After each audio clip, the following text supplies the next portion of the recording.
I want to buy a house where I can make memories in every room, plant a garden in my backyard, and watch the flowers bloom. It will be big, but not so big that guests would get lost. It will be nice, but not so nice that everybody whispers, "What it costs?" It will have gorgeous views, but being higher doesn't mean superior. I've learned not to judge a house by what's on the exterior, it's what's on the interior. And I don't mean design, because a house is not a home unless the people are aligned. I used to want a mansion. I thought that'd bring me joy. I went and bought a lot of shit that I had no time to enjoy. I was working for a living, but it wasn't working because I wasn't living.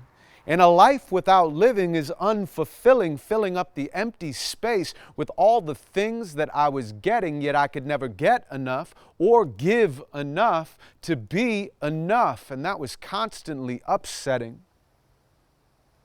Value is a tricky thing. Is it something that we own, or is it something that we bring? Experiences are priceless, and they don't cost a thing, because once you make your mind up, you can accomplish anything, even if it seemed impossible. Impossible is possible. We take for granted that defying gravity is illogical. Intend what you desire, and your will be unstoppable. See, hope can be despair in disguise. So instead I decide, then I watch as reality realigns. After all, what is time if it's different in a different place? We're all in one place, floating out in outer space. They'll never bottle time. You can't buy anymore. And if you could, it'd be sold out at every corner store. So lately I've been thinking, what if less is really more, if my mortality is what I'm really living for? I want to slide in socks across Italian marble floor. I want imported art to fill up every corridor. I want my kids to use my bed like it's their trampoline, to walk on top of my couch like it's their balance beam. I want to use my things so they aren't using me. After all, the most important things in life are free. We only borrow land. We only borrow time. We only borrow love. But you can borrow mine. My house is your house. Stay over anytime. If you're a friend, you'll have a permanent vacancy, son. Community is what our culture is lacking. We pretend to be connected, but mostly it's just unscripted acting.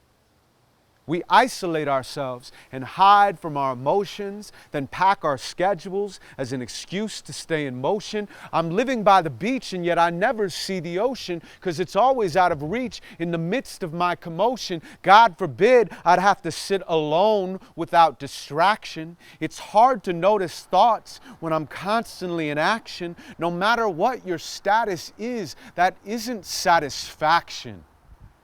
So I don't only care what you do, I care that you're doing it with passion. That's why we all should share our gifts and cultivate compassion, because the fastest way to bliss is through a meaningful interaction. And since I'm not even sure that we exist, I've started asking if this world of form is merely the illusion of attachment.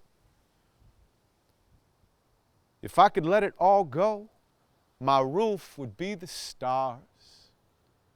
My floor would be the earth. My doors would be ajar. My walls would be the wind. My seat would be a stone. My bed would be the clouds, and my heart would be my home. But since I want a family and I don't live this life alone, I'm gonna buy a house where I can make memories in every room.